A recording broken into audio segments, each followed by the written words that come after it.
Good morning, my friends, or it's morning to me. It's morning when I'm actually recording this. I'm getting ready to go do my typical morning 6 or 4 miles, depending on how I feel. I don't know. But before I do that, I wanted to do a quick video to show you some of the pickups here lately that I think are exciting anyway. Pendleton. I mean, who doesn't love a good Pendleton? Now, you could tell by this Pendleton tag that this is from the 50s, 60s. It's actually before they put the little wool emblem on the tag. Take a look there. So if you see the tag and there's no wool emblem, it looks pretty much like that. And it has the size on it. Then you kind of know the time frame. But this is great. This is a 49er jacket. And the 49er jacket's called the 49er jacket because it was created in 1949. And it also kind of harkens back to the gold rush era, 1849. But these were actually made for women, and most of the ones that you can find online are for women. But one way that you could tell, from what I understand, they're actually unisex because there's really no difference between the women and the men's, except for, from what I understand, the tag. If the tag is blue, it's a men's. If the tag is white, it's for, or it was specifically designed for women. But really, the design of the jacket is exactly the same. So there's really not much of a difference. So I don't think it would matter what color that the tag was actually. But they're great jackets. This is in perfect condition. I can't find a moth nip on it. It's an extra large. It fits me perfectly. The 49er jacket has 3 pockets. This one top pocket and then these 2 lower pockets. And it fits almost like, kind of like a sports coat or a casual jacket. So that's the first one that I just got recently. And I do everything in twos. Here's the second one. Same, extra large, fits me perfectly. There is one or two little moth nips on the shoulder, but they're not that bad at all. And here's the one with the wool mark. So this one is actually from the 60s to the 70s time frame. So that's how you can date it. Very similar to the other one, except this has more of an orange colorway, as they say, as opposed to the older one that I just showed you. Next up, now you all know that I am addicted to OG 107s. I think they're a great buy, and I think the values are going to continue to increase. A typical OG 107 that's out there is usually in pretty poor condition with a worn out collar, a bunch of holes, stains. People have been using them to paint in or whatever, so you see paint spots. But for me, I look for very, very good condition, and they have to have patches. They have to have patches. Not only do they have to have patches, they have to have the correct patches. How do I know the patches are correct? Well, I was in the military for 22 years in the Army, so I know Army patches basically. Plus, I am a military historian, so I know what patches should be going where and what they represent in the time frame and so forth and so on.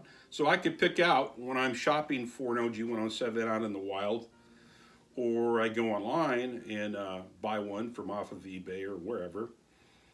I know which, by looking at it, if the patches are legit. And I've talked about that a lot in my other videos.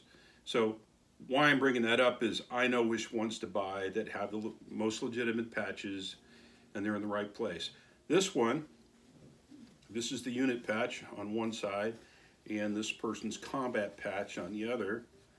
Got that first cav. So he was in Vietnam, he or she, more likely he, was in Vietnam and went through combat with the first cav and then was in another unit eventually. And I think it's just a great jacket.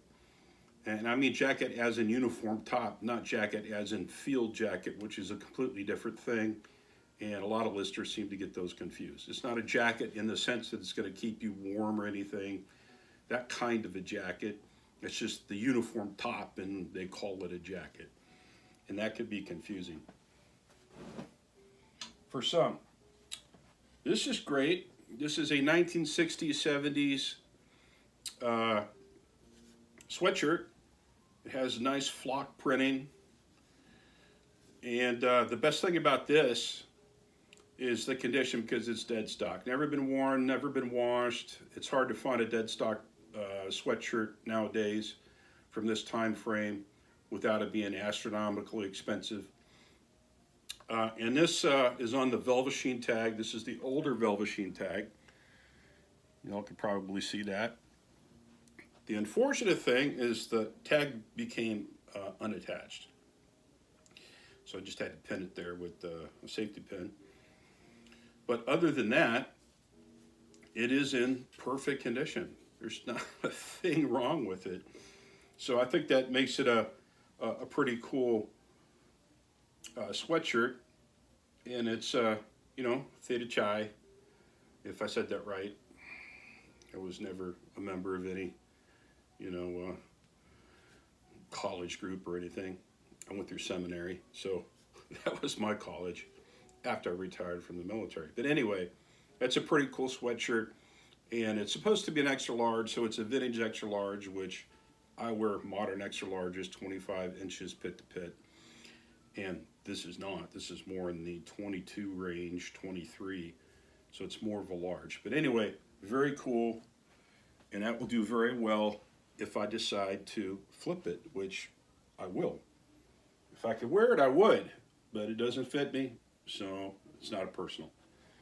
Next up, I don't know if you're all familiar with, most people that collect military are, these sweetheart or family souvenirs that were popular or made popular during World War II, especially with troops over in Hawaii or in different posts, and they would go and do their basic training or their training or wherever they were at, and they'd want to send a souvenir or something to their family or to their girlfriends and wives. So somebody came up with these pillow shams, and I think they go all the way back to World War I, really. But they were really made popular during World War II. And they're just pillow shams or pillow covers for throw pillows you throw on your couch. This one is from Fort Polk, Louisiana. During Vietnam, most people know military, history at all, that Fort Polk was called Tigerland, and that's where a lot of units would train up to go to Vietnam, because Fort Polk is very swampy and not too easy to move around in when you're out in the field training. I know because I've been there a few times. But pretty neat, Fort Polk. But the most significant that I picked up is Fort Bragg. Anything that's from Fort Bragg or Fort Benning, in my opinion, is what you should really look for if you're a collector of things like this. Home of the Airborne, Fort Bragg. I was a paratrooper, Ranger and all of those things. So these are the ones that I really look for and focus on. The great part about it is, number one, it's Fort Bragg, and number two, it's in perfect condition. I mean, it looks like probably the day that it was made, front and back. It's a great piece, has some great graphics on it. But what's really cool is I got a second one from Fort Bragg. It is different, but this is truly a paratrooper type piece. It's got the planes, it's got the trooper jumping out the door, it's got a set of novice wings on it. Again, perfect condition. You couldn't ask for a better, in my opinion, pillow sham from that time frame. The cool part about it is you can get these for pretty cheap. I got all three of those from one dealer who, in my opinion, didn't know what he had, and he was like, I just want $9. And I was like, sure, $3 a piece, here you go. Some of these can go for up around $100, and the ones that can go for up around $100, in my opinion, between 50, 65 to 100 in that time frame, are these paratrooper or more of the infantry related ones, depending on what the graphics look like. Like I said, these three are in perfect condition. They do have that old smell to them, not really bad, not musty or anything. It just kind of reminds me of Grandma's house. I don't know why, but anyway, those are cool. And if I decided to sell them, I could probably get about 65 a piece, I think, or more. But like I said, the Fort Polk, Louisiana one, I'll probably sell. The two Fort Bragg ones, I'm definitely keeping for myself. And I have another one from Hawaii that was back in the 40s, and that will definitely stay in my collection because I have such a strong connection to Hawaii. Here's a sale. Just happen to have it sitting here on my table, so I thought that I would share it with you. This is going out today, one of many, but this is a Quicksilver t-shirt. Silver edition, dated 2002, from the Surfing Championship in Huntington Beach. Excuse me, it's a XX. I picked it up for nothing. I got it for free. It's a near perfect condition, and it sold for 50 bucks. So that is out the door. So that's a pretty good sale. And this just came in the mail. I purchased, this is it says Satchel Signal, World War II era. It's got a lot of staining on it, but I kind of like the staining. It gives it some patina. Other than that, it's in great condition. All the buckles work. It's a great size. It has the GPS or general purpose strap. I might wash it up. I might leave it like it is. This will probably stay in my own personal collection. And this can get up around 65, 70 bucks. Depending on condition and on the markings, you know, if it has a soldier's name and serial number, it could go for a lot higher. But I think that's pretty cool, and I got it for a good price. And it'll be part of my World War II equipment collection. And I could probably even, you know, use it as an everyday kind of a thing. Not that I carry around bags. But anyway, thought that was pretty cool. And I think that's probably all I'm going to show you for it. Well, here's one other thing. You know that these Daisy May bucket hats, they're hard to find. When you do find them, they're very expensive, and rightfully so, in my opinion. But it's almost impossible to find them in a size to fit my big head. So there are a few companies out there that are making them, and so I picked one up that fits me, and that's what this is. And I think it's cool. I still haven't figured out the proper time to wear it. Next time I'm out digging in my local thrift, I'll probably wear it.